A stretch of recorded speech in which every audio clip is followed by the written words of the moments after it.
PMR Pod. My name's Andrew. I'm an alcoholic and an addict. Really stoked, honestly, to just have a one-on-one today with Mitch. Although I love all of our guests. It's been a while since we've been able to chop it up together, man. But excited for this episode and just really happy to talk to you one-on-one, man. It's been a while.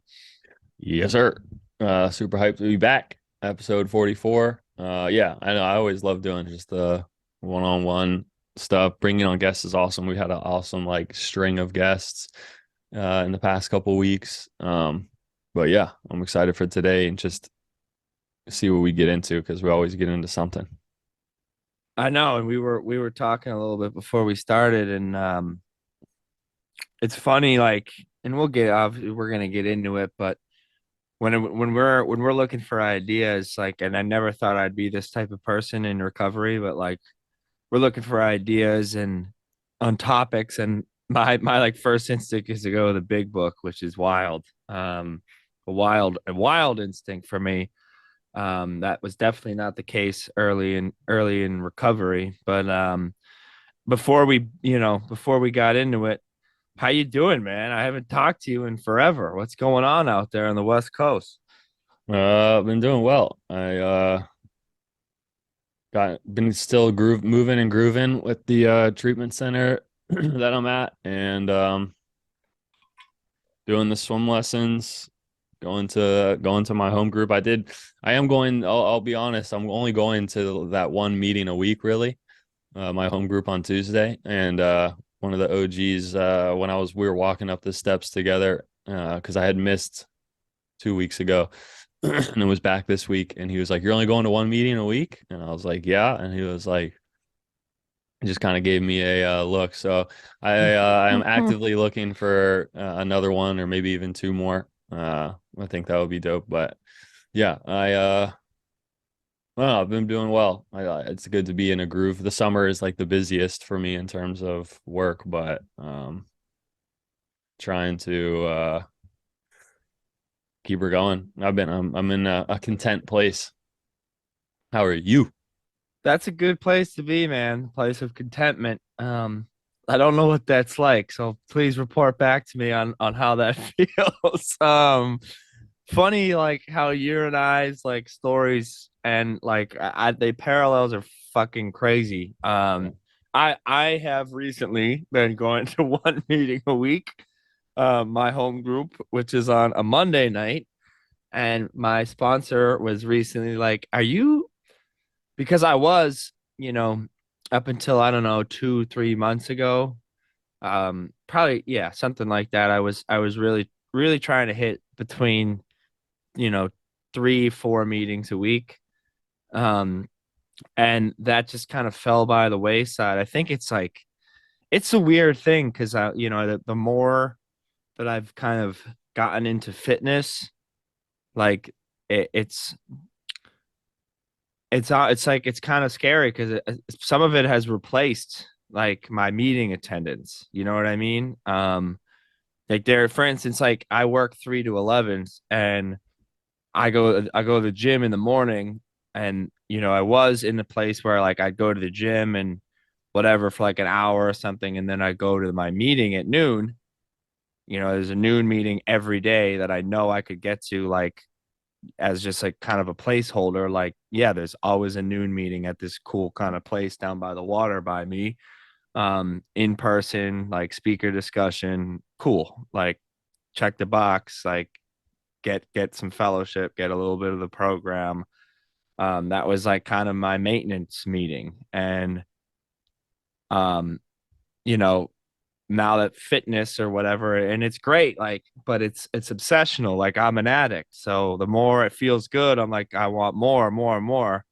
Now I found myself in the gym like 2 hours instead of an hour, and that meeting is like falling off. I haven't been there in weeks, probably a month or so. So it's a good reminder to me, like, just to hear you say that, like, I'm and because like we just talked about it for a little bit before we started recording, like I'm going through my own, you know, stuff, with other people, with myself. I'm kind of having my own challenges right now, and that's probably a direct result of how immersed in the program am I.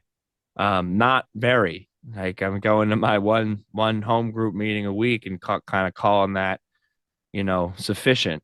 It's crazy how much that shit correlates to my like actual serenity. So yeah, dude, I don't know. It's hard. It's hard because like I love exercise. Like I really love like where it's been getting me, not just like for the physical, like whatever, like make my body look good or whatever, but like it feels good, like leaving the gym, like exhausted or whatever. But uh, there's only so many hours in the day, and like at the end of the day, what's going to keep me from drinking is not that feeling, but like the feeling Right. I get leaving a meeting. Yeah. But I forget that. Yeah. So do I. Yeah. It was like when I skipped last week, and especially since I'm only doing one, like I felt it crazy, bro. Hmm. Because then that's like, if you skip 1 week, then it's like, I don't, well, even leading up, because I skipped last week, then leading up to this week, like all day, I was hearing in my head, like, let's, like, you're too tired, or let's go to the gym, or like all the things that sounded better. Like, and then literally, like, one of the dudes that goes there, like called me and he was like, you going to the meeting tonight? And like probably an hour before the meeting. And I was like, fuck, I have to go. Uh, and it's so weird that, like, I feel like maybe as our recovery goes, and our the time like accumulates, you're like, that addiction's never going to go away, right? And I think it just gets like more cunning and fucking twisted and smart, and just finds more and more ways to try to derail you from what you're doing. It's sneaky. That might sound crazy, but it uh feels like that sometimes. So it's weird that, and then it's like I have this joke with like some of my friends that the every single time I say I really don't want to go, it's just like a magical experience. But I think, or not magical, but it's just like a great meeting or whatever. Hmm. And like really hits. But it's probably, the truth in that is probably it's just like it's always going to be, whenever you go, like if you go feeling like open to the experience of what happens in a meeting, like it's going to Mm. be great. Mm. It's funny. I'm like, I'm wrestling right now, like currently with like today for, I'm off work today, which is crazy. But I haven't had like a Friday night off in quite a while. But my old home group was a Friday night beginners meeting. And I haven't been there in months, because of work. And I'm toying in my head all day, like, should I go tonight? Like, I haven't gone. I have the night off. Like, well, now I have a girlfriend and I want to spend time with her. And, that's complicated in its own way, as you know. Like, I want to see her, but, meetings are important. And she's great because she's got family in the program and she knows how that works. And, and she knows if a meeting takes priority over her, it's not because, I don't want to be with her. It's because I need to be in a right and healthy mind, like if I'm going to be a good partner for her. But like, I'm supposed to go to dinner tonight with my family, to celebrate, something that, a milestone for my family. But I'm like concocting all, like they've already told me, they're like, oh, we know your old home group starts at 7. Like we can go to dinner at 5 and like just do an really early dinner and you can go. And they're already like trying to accommodate and I'm already coming up with all these excuses in my head of like, nah, I'm gonna do this dinner and see my girlfriend. Like I'm not, but it's like you said, and I'm like, again, in the arms race, I don't have as much time as you, but like my disease is sneaky. Like, yeah, you don't need to go. Like, go to this dinner. Get on the couch afterwards and have some fucking junk food and put your feet up and fucking watch South Park and like, and little by little, like I just will like withdraw from the community. You know what I mean? Yeah. Like it's kind of scary. Yeah. That's why I like that quote of like how fragile either way our recovery is. It's Hmm. like, or what was it's like it can be super strong and it's super strong and super fragile all at the same time. Like It is. it could crumble back. But yeah, the maybe I'll find a meeting to go to tonight. I know there's one like right next to my house that is actually kind of dope.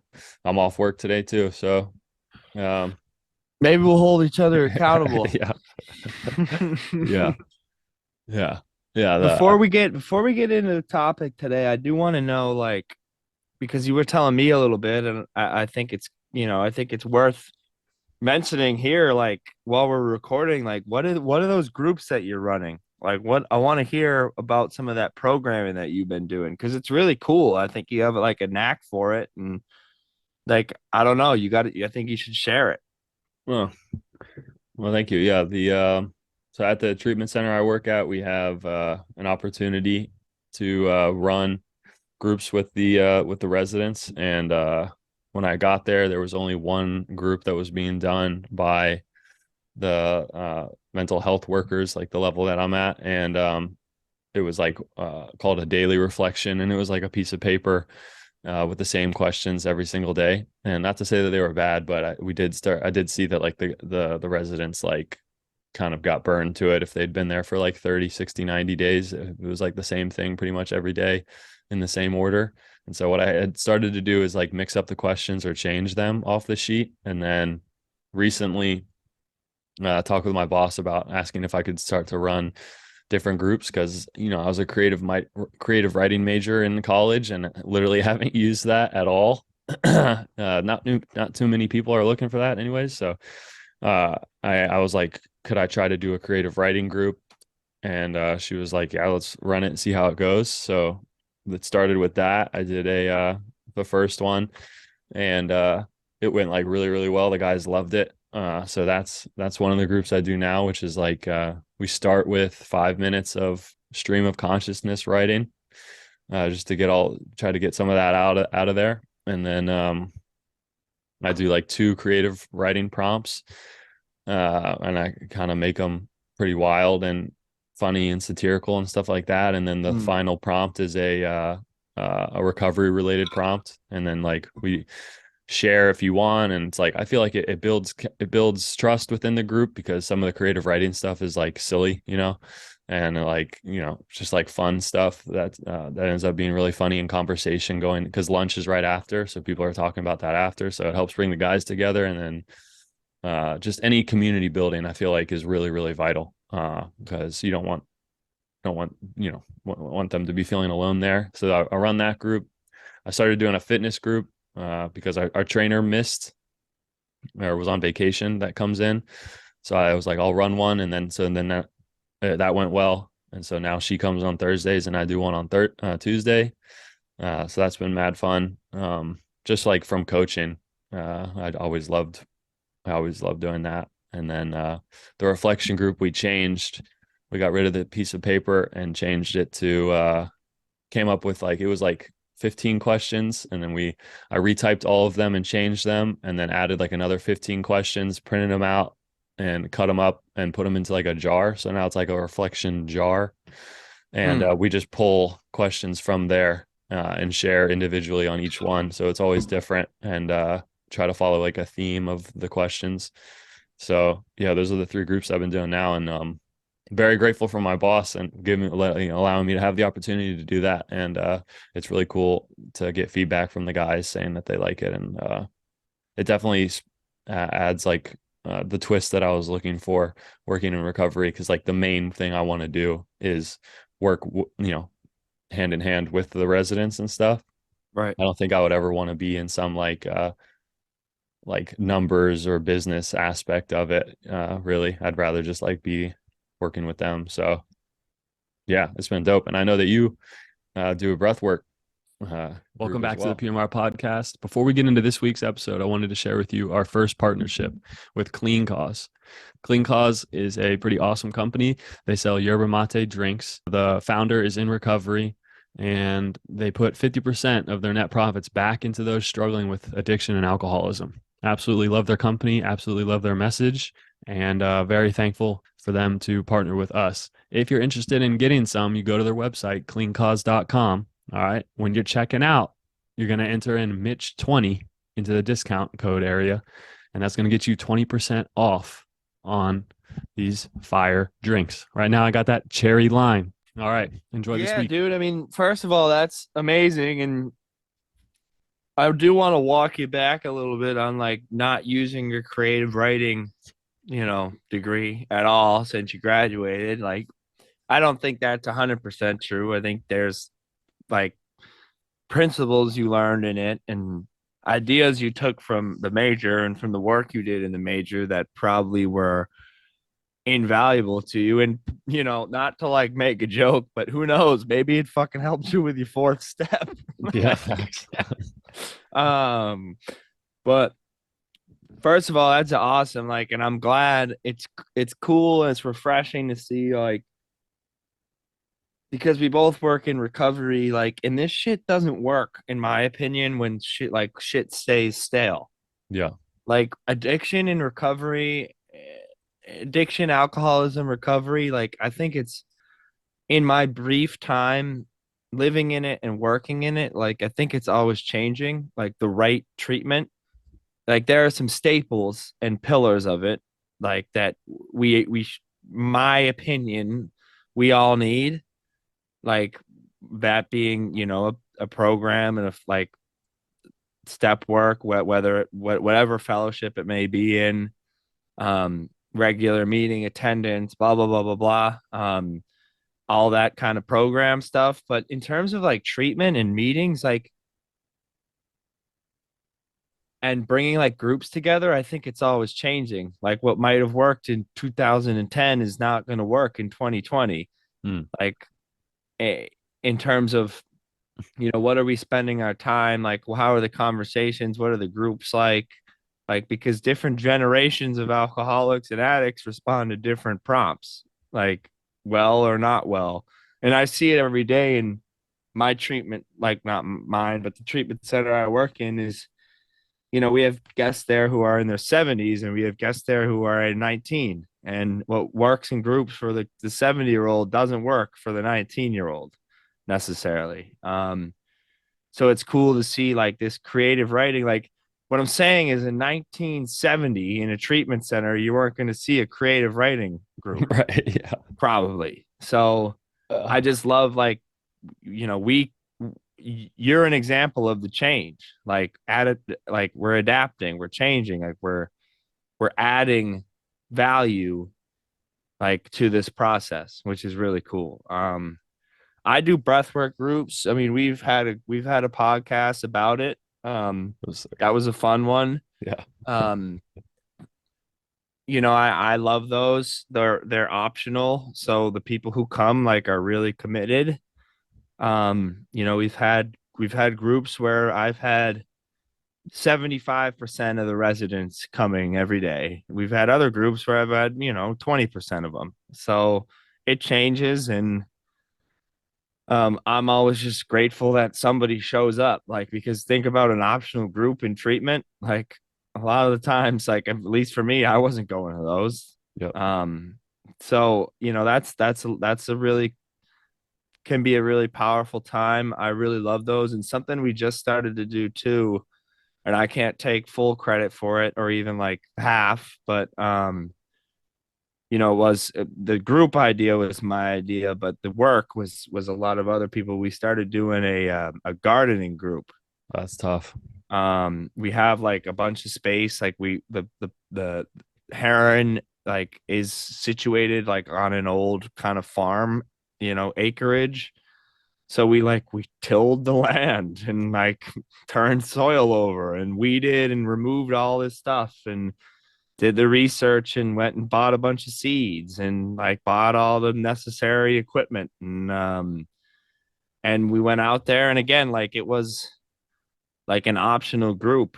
And we had like everyone came out because they were like, yeah, like I want to, like, it gives me some normalcy, is what a lot of people were saying. Like, I want to work with my hands and like get in a garden and everything. And we just recently harvested radishes and like put them in our meal like at dinner.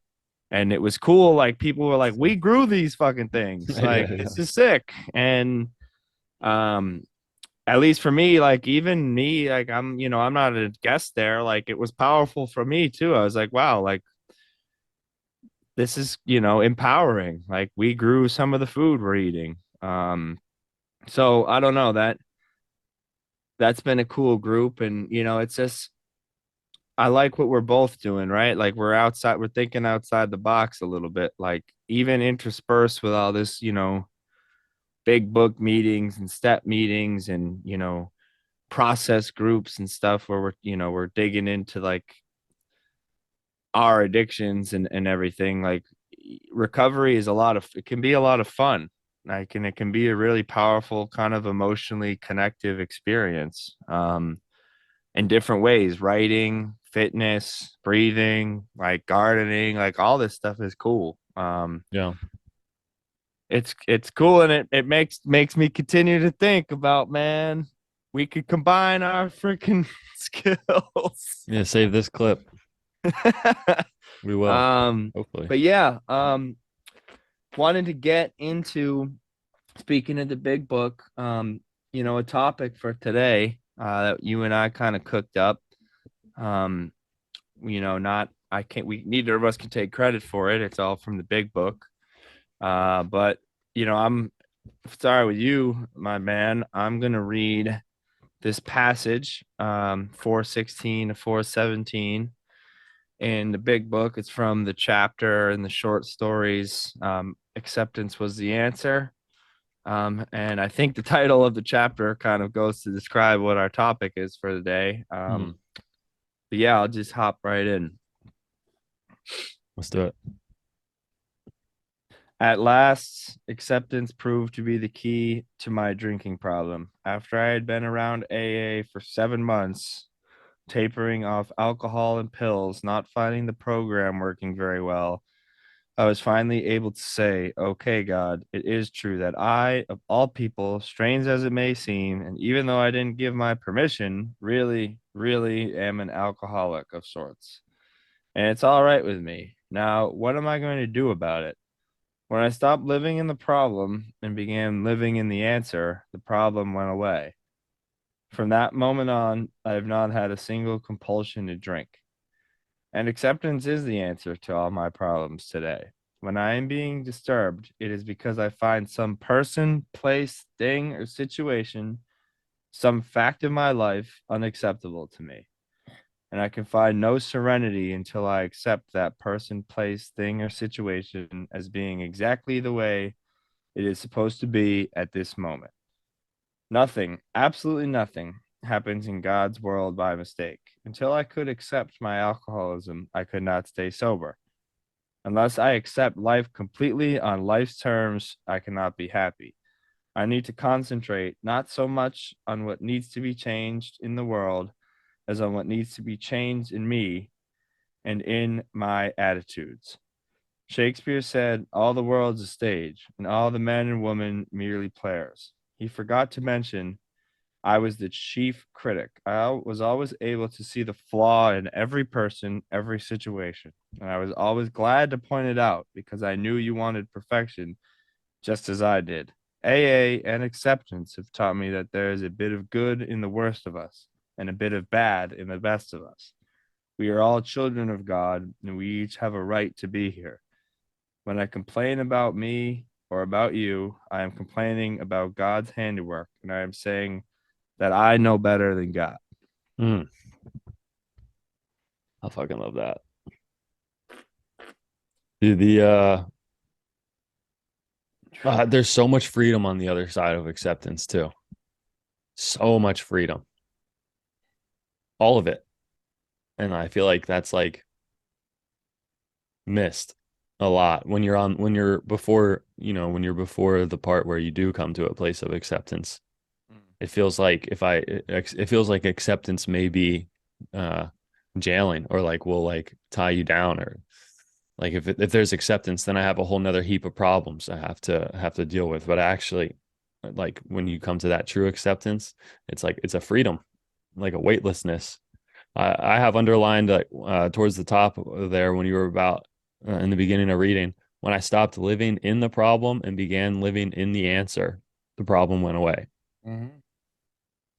When I stopped living in the problem, I like that a lot.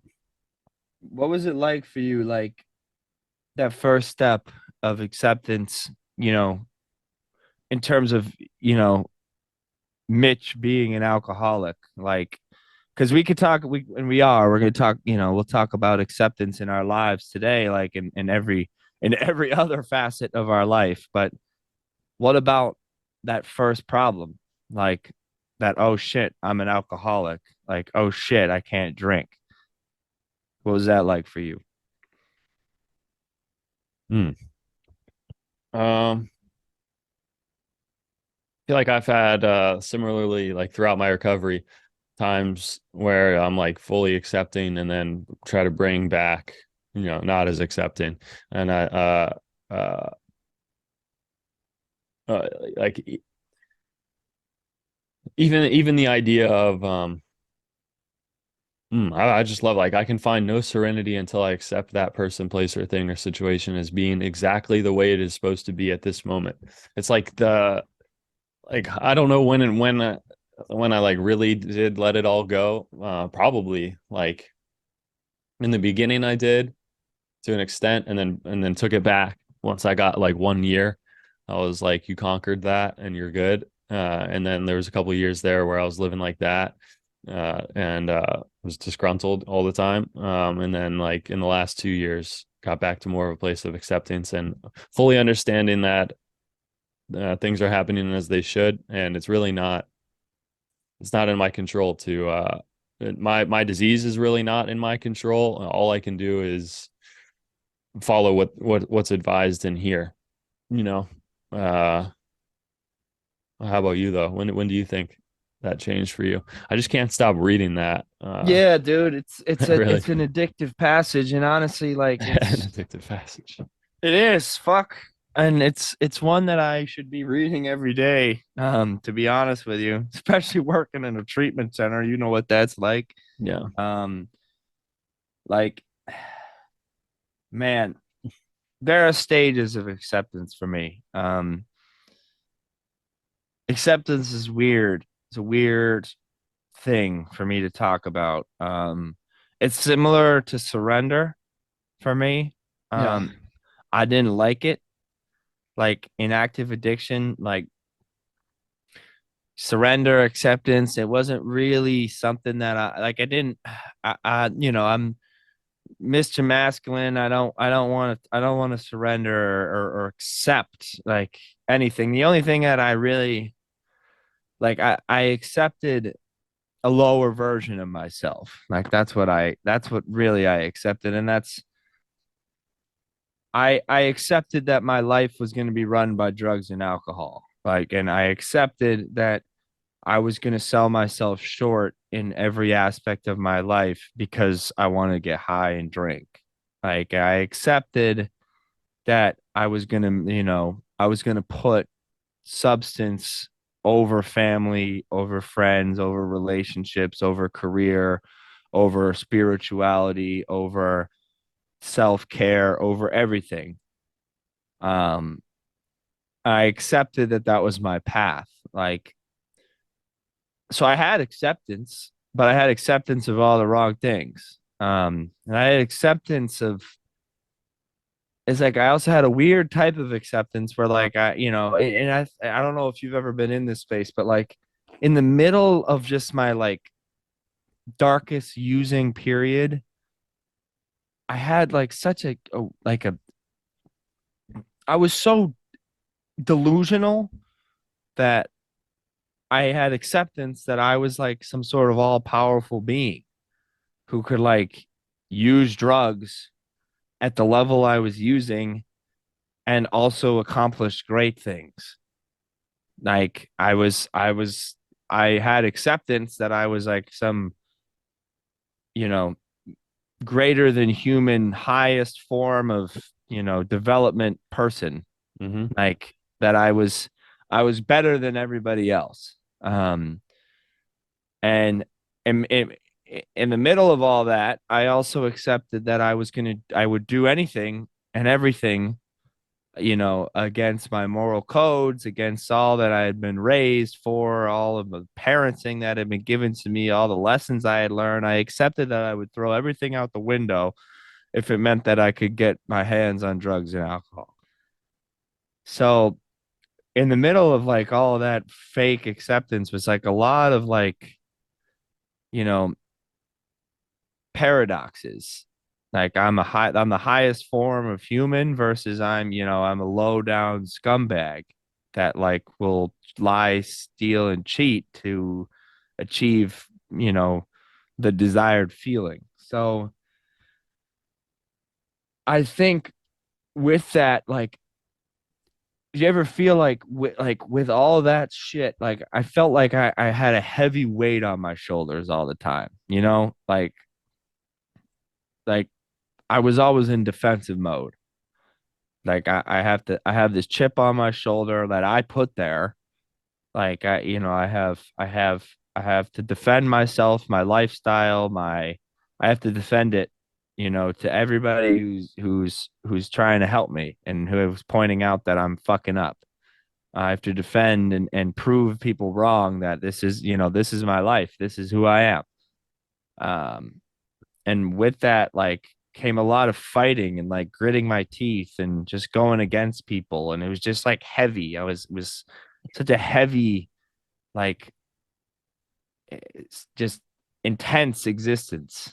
And when that moment came for me, and I think that first kind of moment that hit me was arriving at treatment and being in my first meeting, um and shaking, and I'm gray and I'm sweating and things are not looking good for this all powerful being here. And uh and it got to me in the introductions, and I don't know, like nobody prompted me, but a couple people had said it as they were going around, and I said, I am Andrew and I'm an addict and an alcoholic. Like, and I said it. And I never said that before. Mm. um and that like immediately was a it felt like I like flushed the toilet on all this shit that was in my life. Like, we cleared it out like with one fucking phrase. And there was acceptance there for me finally. And there wasn't, like, again, I wasn't, it's like that line, like nothing was fixed yet. I mean, I was still in treatment. I was in debt, thousands of dollars. I was homeless and jobless and had many, many important relationships to heal. But I, I had stopped. I had ceased living in the problem. Like, and I was now living in the answer. Like, by simply saying that, because the answer, I didn't realize that the answer to my problem was accepting that this is who I was, and now living with the program in the answer. And I don't know, like it just was like a flush, like all this bullshit. And I still had lots and lots and lots to work through, like therapy and program wise and all, how we've gone through that. But like it's just all this crap that accumulated for me. Just I can't accept that my life is unmanned. I can't accept that I'm an addict. I can't accept that I need help. I cannot accept that. And all of a sudden I just did, like with like that one thing. And I don't know, it's a crazy feeling, dude. Mm. Yeah, I completely agree. It's like it's not a disease of willpower. If it was, there wouldn't be a disease. If it was a disease of willpower, everybody would be sober. If Mm. the second they came to that acceptance point, it would be as easy as this. I accept that I'm an alcoholic and now I'm done. And then you'd be all good. acceptance is the jumping off point. Acceptance is where you can finally start to actually do things and move forward and like get going on the steps and get going on working all the other stuff that you were saying that you flushed it, but then it's clogged down there somewhere. Not to get too into that visual, but then you got to actually get in there and fucking get it all the way out. But um, yeah, I'll never forget my first meeting. I'll never forget the first time. Like as you were saying that, I was thinking of the first time I went to my first ever meeting. It was like in treatment. We went on a druggy buggy to this meeting off site, and like went around in the circle, and I was like got my white chip and identified as an alcoholic. I'll never forget that. Didn't really know what I was doing, what I was saying. But I was like, feels like it might be the right place. Who knows? Mm. Um, and I'll just go along with it. But yeah, I think there's that initial acceptance, similar to our surrender conversation. It's like there's this. It happens a lot in I'm seeing a trope that like there is this initial surrender, initial acceptance, first time you go through the steps, all these things you do at once, but it's a lifelong program. And so because it's a lifelong program, these issues come back up in different ways. Like we were just talking about, our addiction and alcoholism gets more uh, smart basically as it goes and grows with us. And so then there's like more opportunities of acceptance, more opportunities of surrender. And I feel like for me, it's been getting more and more detailed and refined. Mm. And like I talking with my sponsor, again, doing an amends. I did like my first wave of amends when I was doing that. And then I was like, hey, I thought of some other stuff. And he was like, you always will. Like you're for the rest of your life, you're going to think of other amends and you're going to hurt people in ways that you didn't feel like were worthy of an amends. And so like my amends list is just like infinite and keeps growing. And then that's okay. Like that's fine. Because the beauty in that is I have more opportunities to grow making those amends to those people in situations that when I first wrote them down, I didn't think that was worthy of an amends. But now it's like if I hurt someone in a way that I didn't see as an issue before, tomorrow I might learn a new way and be like, oh, damn, I did that to someone. I need to like reach out to them. And just like across the board throughout the steps and everything, I feel like it's always growing and always uh, improving or not improving. You know what I mean? So I like I love the idea. I love the idea of the initial acceptance and surrender is so important, obviously. I'm just really fascinated with the growth of Mm. the program within yourself and the growth of your spirituality and how all these words, they're the same words the whole time, how these words change throughout your recovery. You know what I mean? Right. Like coming back and reading it again right now, I'm reading it in a completely different lens than I did before. Mm-hmm. And I mean, there's like some dude with like something like 40 or 50 years, something insane at our meeting like a month ago. And like he was just talking about how many meetings he goes to every week and like all this stuff. And I always am just bewildered at someone with like 50 plus years and how into the program they are because he's like, he's retired, obviously. So AA is basically everything that he does now. But I yeah. think too, like again, I agree with you, and that initial acceptance is huge, and that's just a part of it. And I like what you when you said that with almost every iteration of acceptance, like the lens gets smaller and smaller and smaller and finer and finer and like it like and a microscope almost we're zooming in a little bit more and a little bit more, like with every layer of this acceptance. And I feel that like at first I just thought I had to accept that I'm an alcoholic and an addict. We're gonna figure out how to not do drugs and alcohol. We're gonna go on with our lives. Mhm. Like, but then all of a sudden, oh, I have to accept, stepwise, we have to accept that there's a power greater than ourselves and that we're not running the show in our lives, and that and it's almost like says it in this passage. It's like, we're I was a terrific critic of everything around me. Hmm. But in doing so, I didn't put two and two together that like if I'm criticizing people, places, things, and situations around me, that's number one, that's taking my focus off of myself, my own attitude and action. And number two, that's like saying if I believe in a higher power, that's like saying that that higher power is not is doing something wrong. So like if I have the audacity to be a critic of people, places, and things and situations around me, then then if I believe in a higher power, I'm pointing a finger at that higher power and saying that it's screwed up somewhere. Um, and here's the thing, like, and I don't know exactly where I stand, you know, on my conception of a higher power changes all the time.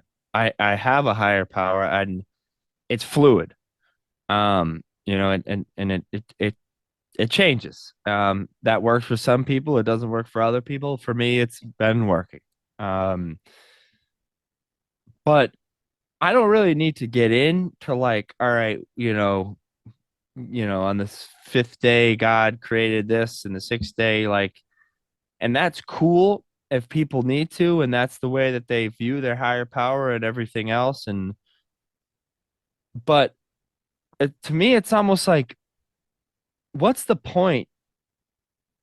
Uh, and what a massive waste of energy it is, like to spend time pointing out how other things are screwed up. Like even if God isn't perfect, because who knows? Maybe God makes mistakes just like we do. Who knows?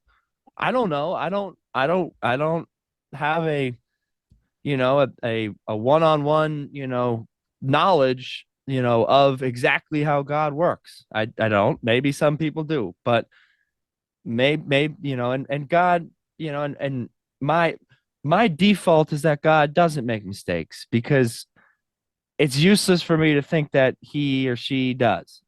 Because if I do, then it's easier for me to be a critic.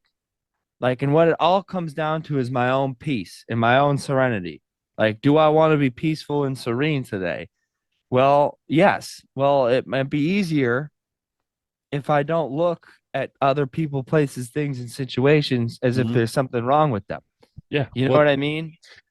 yeah. I mean, it's like, dude, how does it serve you to do that? Yeah. Like, what are you getting out of that? Like, as you're talking too, I can't agree more. And the acceptance and all of this, like, I have a faster reaction to it now than I have before, and I have a faster awareness of it have now than I have a faster awareness to it now than I did before. But it's like it's still going to happen. These things are still going to come up. There's no like point in which you just like from here on out, I don't make any mistakes. I think the right way. I act the right way. I pray the right way. Like everything's good because I've mastered my recovery. It's Mm, like it's always going to leak back in certain degrees, and especially with more refined that you look at it, like you're going to see it more clearly. And I think I was just talking to a guy who's early in the program literally yesterday, and he went on a tangent for like 15 minutes. I just let him talk about how one of his buddies is doing better than him, but he thinks that, and he talked about all the things that he's doing better and that he used to be in a better spot than him. And now he's upset that his friend's in a better spot than him. And he just like went and went and went. And then I was like, how did any of that, how do you feel after that? And he was like, what do you mean? And I was like, how do you feel about like after going on and on about this guy? And he was like, I feel worse. And I was like, well, like how is focusing on this guy serving you at all? And he was like, well, it's been really bothering me. And I was like, I just kind of laughed because like I've had those obsessions about comparing to other people and they still come up. It's not like it's gone, but I've been in that same spot. I could go on a tangent about one of my friends about how they're doing better, or if they're not doing better, how I think they could do better because I mm. know, we have that obsession too, where it's like, here's where you're wrong. And if you do this, you'll probably be in a better spot. And I don't think you should do that. And it's like, bro, who asked you for your opinion on that? You know what I mean? These are like unprompted, like when you're talking about like early before you got into recovery, like you're this all-knowing being, some of that carries over. And like because this guy was like, well, I'm in recovery now, so I think that, I have a place where I can tell him, because he drinks or something, and he was like, I think I can help him more than he knows or something. And I was like, bro, like all that shit is just like an obsession, and it's like the Shakespeare thing, like pointing outwardly and any of that, like it's not helping you at all. Mm. Like it Unless is I it is yeah, it's Go like a ahead. further I was just gonna say to end it, it's just a further distraction of looking inward. It's another way that you've come up with to not work on the things that will actually help you grow because you're concentrated outward. Unless I accept life completely on life's terms, I cannot be happy. I need to Mm, concentrate not so much on what needs to be changed in the world as on what needs to be changed in me and in my attitudes. mm, And for me, that might be the most important part of this whole passage. Like, because I'm not comfortable in my sobriety. My not to don't take this the wrong way, but my belief is that at any given point, and this helps me to stay vigilant, but at any given point, I could be three bad decisions away from the liquor store. mm-hmm. Like that's kind of how I see my addiction. It's true. Um, so I'm not here to say that I'm comfortable in my sobriety, but right now in my recovery journey, I'm in a place where I'm not so much working on how do I not drink, but how do I be a good person? And within that, like a all of that containing, I need to be good inside, good with myself before I can be good to others. So within like within that train of thought, I could point out a million different things wrong with people. Like Mm-hmm. I was just talking, you know, with you before we started about some issues I'm having in a Yep. particular relationship, like Yeah. co-worker, friend, whatever it is. Like, and now that I look back on that conversation, right, like I could point out how other people are screwing up and how other people are screwing me and how the factors of my life that are outside of this head and this heart, like, are not serving me. But like, what does that say about my own attitude, like with myself? You know what I mean? Like if I point the finger outward on how everything and everyone is screwing me, like where's my attitude? My attitude is on like on a net like I'm in a negative headspace and I'm thinking outwardly versus I'm self-reflecting. Where did I go wrong? Right. Where have I contributed like to this problem? Whereas my own attitude and my own action like hindered my own progress and hindered my ability to aid the situation rather than help it. Like where have my character defects, where have my resentments, where have my feelings of superiority, where is my ego, where is my insecurity? All this stuff on the inside projects itself outwards on the whole world. Like, and so here I am. I could be complaining about work. I could be complaining about a friend. I could be complaining about a relationship I'm in. I could be complaining about anything. But in reality, 99 or not 100% of the time, there's something going on inside that I haven't fully explored or taken inventory of. And once I do, with the help of another alcoholic, I see the error in my ways. And although nothing may change on the outside, I can go through my day in peace and Mm, acceptance. mm, You know what I mean? Like nothing changed. Like nothing at all. That the person might still be being an asshole. Like the job, the situation might be exactly the same, but the way that I'm carrying myself like lends itself to me having a good day mm. because I'm living like you said, I think before we started recording with people saying that they want to live in like and just be elated all the time. Yep. You know, some of the guys you're working with and just live in this constant state of ecstasy. Like that's that doesn't fucking exist. Number one, Right. like, and number two, like I don't even want that anymore. Like I just want to be even, no matter what's happening, good, bad, or ugly. Like, and that all starts with acceptance. Like in here, you know what I mean? Like it's crazy because we were Yeah. just like we would spend so much time talking about it off the record, and here's this fucking passage. Yeah. No, you're fucking spitting right now, bro. I couldn't agree more. It's like they're talking about there's so much in there too. It's like control. Like, why do I want to control others outside of me? And like, you really control others? No, you really can't. And then, like if we're being 100% honest, as you were touching in the beginning, like there's a difference between being 100% honest with yourself and being like self-deprecating. Like I think a lot of people hear this, and when I heard it initially, I was like, that this is a self-deprecating program. I'm not going to beat up on myself. I'm doing good. I'm early in recovery. I don't need to list out my inventory. I don't need to list out my flaws and stuff like that. That's just beating me down. Like, shouldn't we be celebrating that I didn't drink today?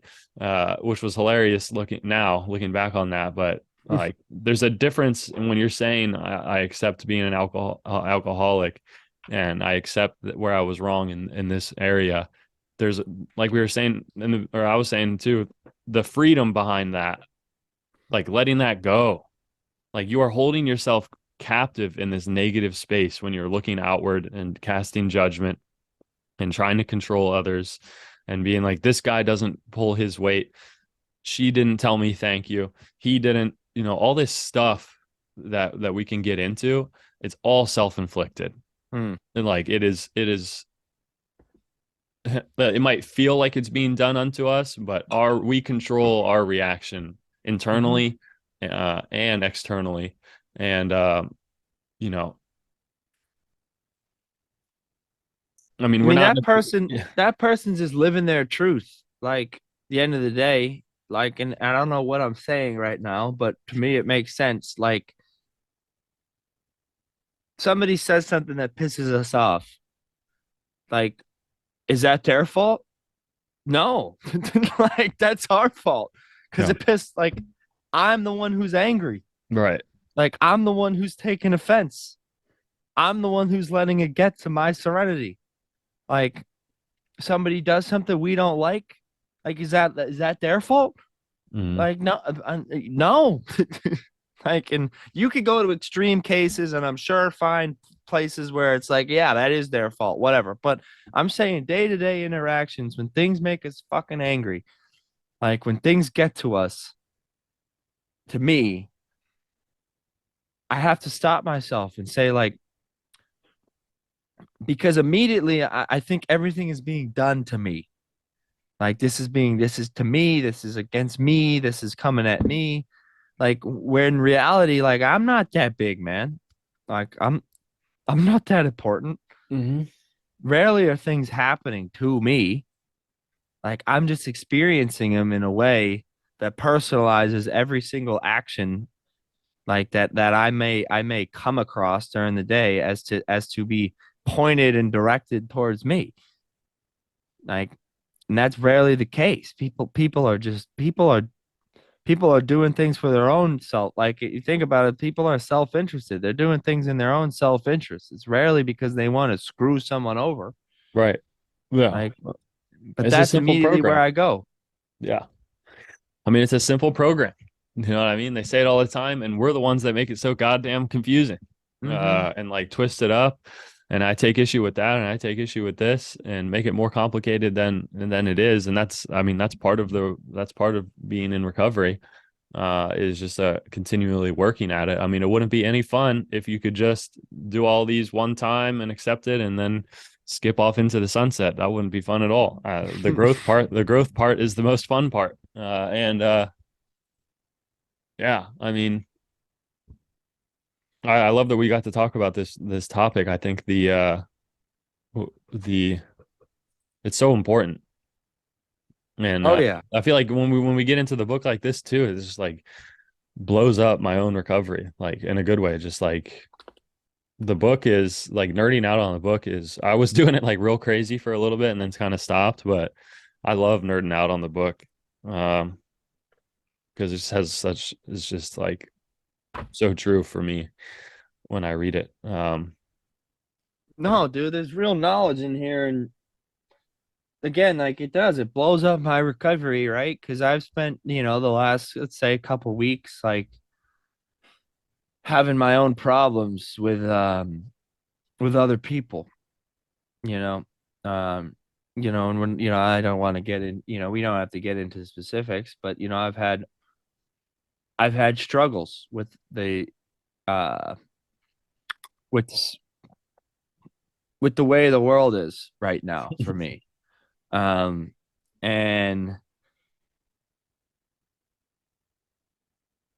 instead of looking inward, looking in, you know, to my heart and my brain and seeing where my thought process is and like how is the way that I'm processing this external information like impacting my own peace.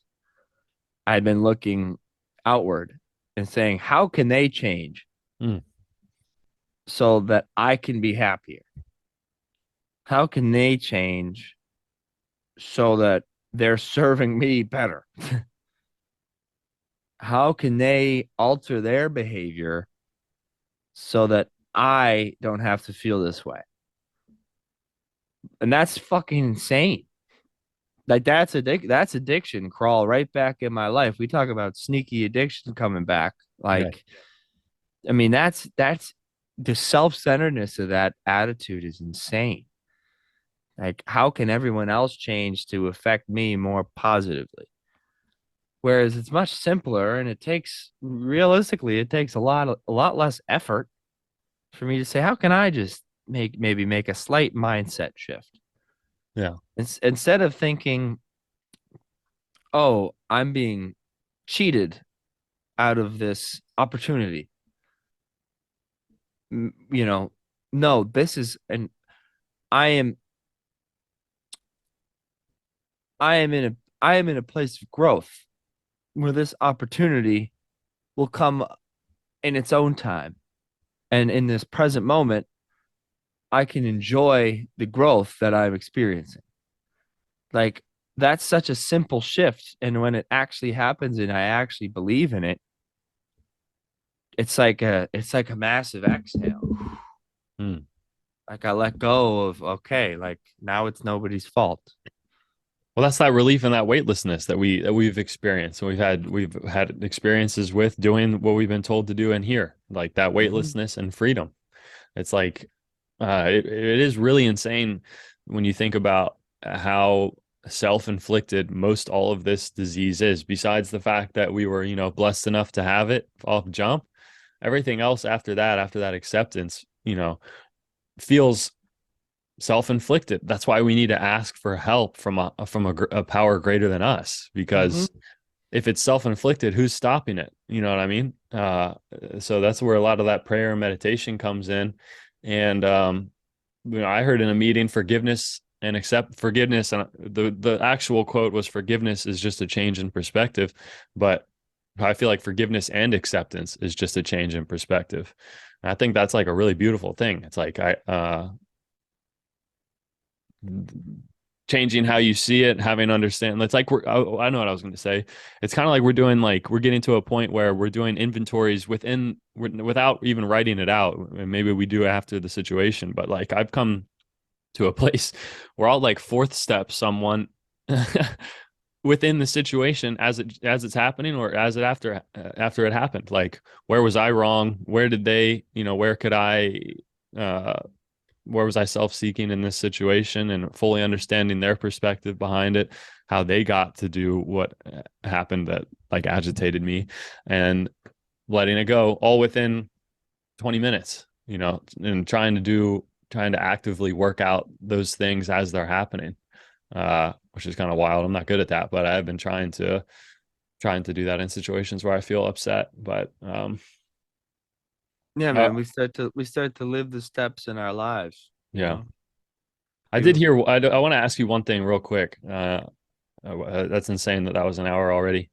I heard this person wasn't saying that they believed this, but they said that another person told them that um, they heard that anyone that works or anyone that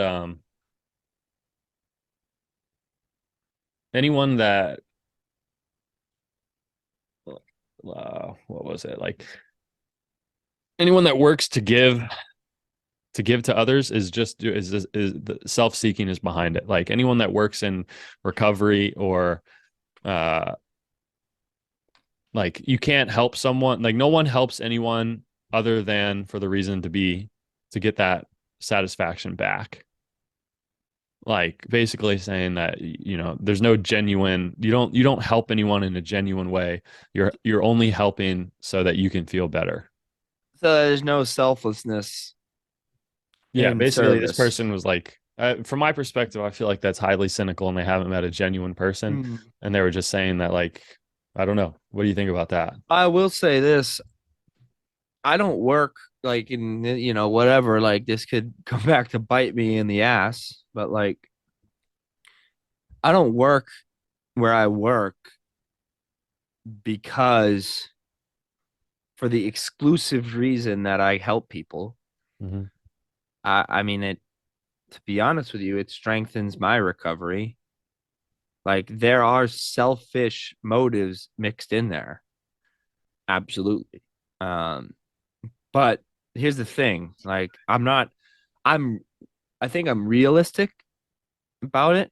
Like I'm not like a perfect optimist in that there are like, and I'm sure there are motives in the world and in our industry where like people are just doing things because it's the right thing to do and out of the goodness of their heart and in a full selfless manner. But I, for me, I know that there's some selfish motive. It's not self-seeking necessarily, but there's selfishness in there. Like I'm doing this partially for me.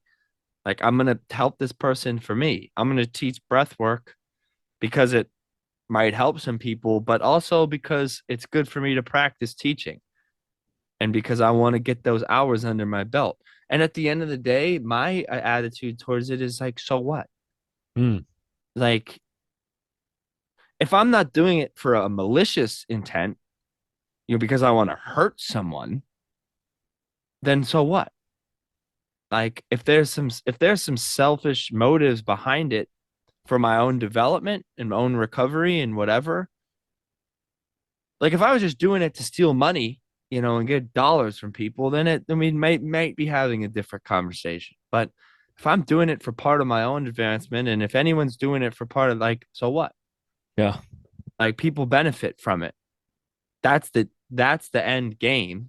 Like that's what we should look at is that people are still being helped.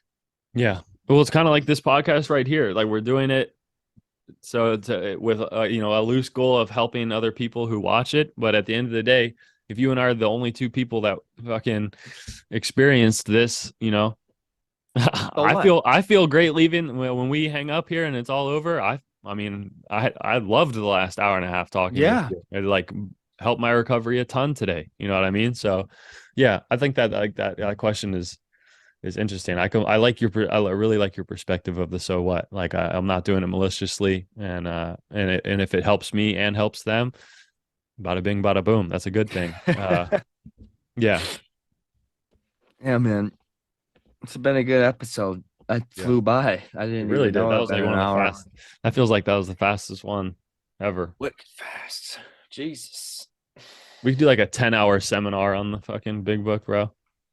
Yeah, bro. Oh, I do want to say, speaking on big book stuff, when we do use the big book stuff, and I just got to hold myself to saying this. I know Andrew agrees.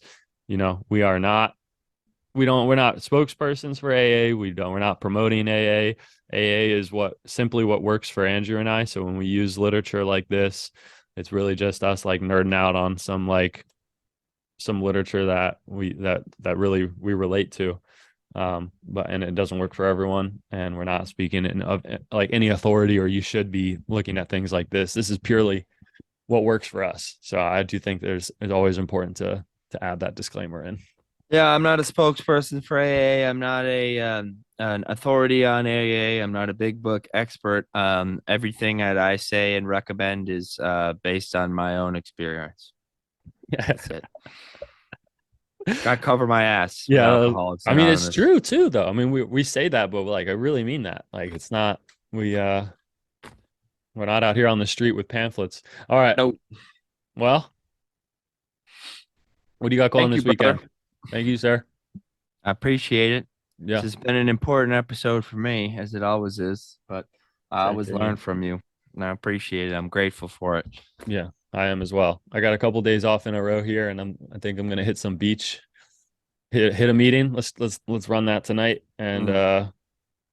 just get some rest. I feel like I'm excited to just hang out for a little bit. But yeah, thank you again for this episode 44, pushing our way towards 45. Thank you everyone that was watching, listening, supporting. Really appreciate that. Getting messages every once in a while on the page and on the TikTok and on the YouTube and all that stuff. It is really uplifting and it's cool to see. So thank you to all you guys. Thank you, Andrew. Thank you, Steve-O. Steve-O just dropped a new song. I think we're gonna try to tie it in somehow in here. But he's our producer. He just dropped a song because he makes a lot of music as well. And it's a summer heater. So it's called Midnight Alive. We'll plug that in there. Midnight Alive on SoundCloud, right? Yes, sir. It's going on Apple Music July 7th. Let's go. We'll plug it all up wherever we support each other. All right. We'll keep coming back. I'll keep coming back. Thanks, buddy. Adios.